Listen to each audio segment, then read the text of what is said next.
As COVID-19 spreads from the coronavirus pandemic, many are doing their part by social distancing and self-isolating. But as the virus and disease progress, one big question on many people's minds is, what can we expect with regards to a vaccine? So there are a ton of fascinating things happening right now and tireless research looking into a vaccine. But in order to understand it, we must first talk about how vaccines work. It was in the year 1796 that the first official vaccine was created by Edward Jenner. He took a bit of the cowpox virus and injected it into a small boy. He later was able to confirm that that boy did not develop smallpox, which was a related virus. So how exactly did this work? Typically, when you get infected with a virus, it begins taking over your cell's machinery in order to make copies of itself. But these actions eventually trigger an immune response. Your body begins creating special cells like macrophages, B cells, and T cells that not only try and destroy the pathogen, but also store information about it, what it looks like, the best way to defeat it, and more. This part is especially important because if the virus ever comes back again, your body can be immediately prepared to attack it. But the body takes time to do all of this, and so if a virus gets enough of a head start or attacks somebody with a compromised immune system, it can gain the upper hand, leading to illness or death. This is where vaccines come in. There are many different types, but the goal of them all is to prep and train your immune system before you get an infection. It's like a practice run. That way, when your body is invaded by the real virus, it has an advantage because it already knows how to take down the invaders. Most vaccines work by injecting some aspect of a virus or bacteria into your bloodstream, depending on what strain you're trying to protect against. We're gonna focus on viruses today. Once administered into the bloodstream, even though it's not the real virus, the body reacts as though it's a real threat. Macrophages engulf the pieces, allowing T cells to recognize and bind the foreign antigen, causing them to replicate into all different kinds of immune cells, and trigger something called memory cells. These stick around even after the body is done fighting, and it's these memory cells that allow for a quick response if and when the real virus shows up. The effectiveness of vaccines has allowed us to nearly eradicate diseases like measles until, of course, the recent vaccine hesitant movement in which it kind of came back. Regardless, they are extremely powerful tools to provide immunity to the individual and to protect larger communities and, in our ever-connected world, all of humanity. Now, there is more than one type of vaccine. Live attenuated vaccines like measles, mumps, and rubella introduce weaker or asymptomatic forms of the virus into your body, which are very effective but can't be given to people with compromised immune systems. Inactive vaccines like polio or hepatitis A use dead pathogens that have been killed by heat or chemicals. These can be used on people with already weakened immune systems. However, they aren't great for long-lasting immunity because they don't stimulate the real thing quite as well as live attenuated vaccines and often require several doses. Subunit vaccines like hepatitis B or influenza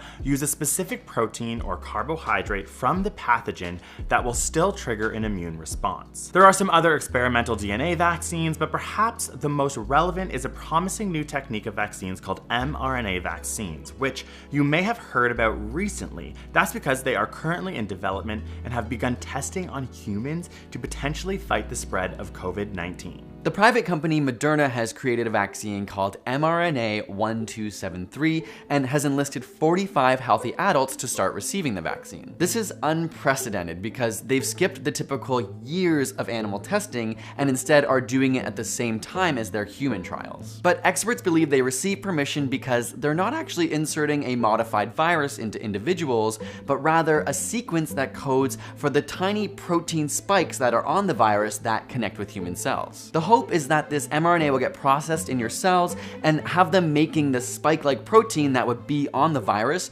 which will then trigger your immune system to kick into action and ultimately have your body prepared for when the real thing happens. They were able to get ahead on building this thing because of Chinese scientists who sequenced the genetic material of SARS-CoV-2, the virus that causes COVID-19. This information was publicly released in January, which has helped labs around the world start to test and build out vaccines. SARS-CoV-2 shares between 80 to 90% of its genetic material with SARS, the virus we know about from 2003. Both consist of a strip of ribonucleic acid inside a spherical protein capsule that is covered in spikes. This means that some of the vaccine information is able to take up where the SARS vaccine left off. And I know we have said that they have already started to give this to humans, but this is only to test safety, to make sure there's no negative effects, and to see if it actually creates the antibodies. Clinical trials usually take place in 3 phases, and the first phase is to test for safety and make sure there's no negative adverse effects. The second phase is to test for efficacy, and usually you give it to a larger amount of people in a place where the disease is taking hold. For example, they're doing it right now in Seattle. The third phase is to continue this testing in a larger expansion, now looking at thousands of people. If the vaccine does appear to be safe, Moderna is going to ask the FDA to move on to the second phase before the first phase has technically even finished. You can start to imagine how long this is going to take. As you give people these experimental vaccines, you can't just then give them the virus and the disease. You have to let them go out and live their lives and see what happens when they maybe contract it, when they maybe don't. You have to look at tested individuals next to control groups, people who didn't get the vaccine, and start to see what happens. Does it even work? Does it make people unhealthy? Does it do nothing? For example, in 2004, when a SARS vaccine was being tested, vaccinated ferrets developed damaging inflammation in their lungs after being infected with the virus. Approval can be accelerated if regulators have approved similar products before, which is how the flu vaccine is so well designed and modulated to be updated yearly. But the SARS-CoV-2 virus is a novel pathogen in humans, which means many of the technologies that are being used to develop the vaccine are relatively untested. There are hundreds of labs all around the world making amazing headway when it comes to treatment and vaccines, some even repurposing SARS vaccine research and hoping to start clinical trials in the spring. Shout out to the Canadian scientists who isolated the SARS-CoV-2 virus, which will inevitably help in terms of finding treatments and vaccines going into the future. Truthfully, it usually takes decades to make a vaccine. Every stage takes time, from sequencing the genome, to isolating the virus, to testing in vitro, to then testing in animals, going from mice to non-human primates, to starting those phases we talked about earlier. Phase 1 for safety, phase 2 for efficacy, phase 3 for expanding it out, before even asking for a license, and then thinking about how to make enough of the vaccine for an entire population. All of this to say that experts believe that with record-breaking time, we could get a coronavirus vaccine within 1 to 2 years. Some hopeful people who think on the bright side of life and are actually thinking about some of these more experimental ways of making vaccines think we could get one as early as 8 months, and some more conservative estimates have it at longer than 2 years. Even the vaccine that's already gone into human trials, the one we talked about from Seattle, the company Moderna, that is likely still going to take a year. And it's also important to remember that it's a private company, and therefore they have private interests, so these really exciting headlines do in fact help their stock. Either way, these short timelines come with risk, not to mention that many countries around the world are trying to develop their own versions of these vaccines, and if they get somewhere, they're going to inoculate their own populations first. It will be a long time before we have a vaccine that is able to be used on the world's population. We say all this not to discourage people, but to help understand realistic timelines. We even have some friends that have said things like, oh, we'll be out of this once they get a vaccine in a couple weeks, and it's like, it doesn't work like that. Might we create therapeutics and relief for those who are infected? Yes. And might we see a record time vaccine that comes out?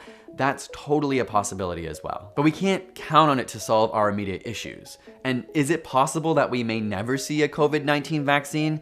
That is a possibility as well. It all really emphasizes the constant need for research and funding of the sciences. After the SARS epidemic of 2003 sort of died down, a lot of that research and funding money was taken out of that vaccine, which is disappointing because all of that research and money, if we had continued to fund it, would have been extremely helpful right now. There is no SARS vaccine because once it died down, that research and funding was cut. When this pandemic eventually dies down, we need to remember our lessons of the past, which is that we need to continue to fund science and research and make sure that when these things happen again, we are more prepared. We'll say it now and we'll say it again, and that is that you need to vote for science. You need to elect politicians who believe in science and who listen to scientists when it comes to policy. In the meantime, this is why it's so important that we physically distance and self-isolate in order to flatten the curve, wash your hands regularly and thoroughly, and keep looking to legitimate sources to keep updated on news and information as well as advice. This is an unprecedented time, and it is such an important moment in history for science communication. We really think it's amazing how many people have made videos out there, how everyone's sort of taken to Twitter and Instagram to try and disseminate proper scientific information, and for that reason, we are thankful. I think we should also send a huge thank you to everyone on the front lines of this, whether it's healthcare workers. Greg's sister is literally a respiratory therapist. Yeah, she runs ventilators, truly like one of the most important people in the world right now. And we really want to say that, you know, there's grocery store workers and clerks, there's scientists and researchers, there's everyone working in hospitals, and so many more that have such important roles, and we appreciate you so much. If you have any questions, let us know. This is what we are going to be working on right now. We are here. We are here for the foreseeable future. I mean, science communication is something we love. We've been doing for 8 years, but right now we're like, okay, we need to make sure that people are getting the right information, and we have the ability to do that. Was that enough of those? And the time, because we're literally self-isolated. We also just put a podcast out about self-isolation and research surrounding that, so we'll leave a link. Make sure you're subscribed. There's our mailing list below. We'll see you soon for a new video. See you guys. Peace.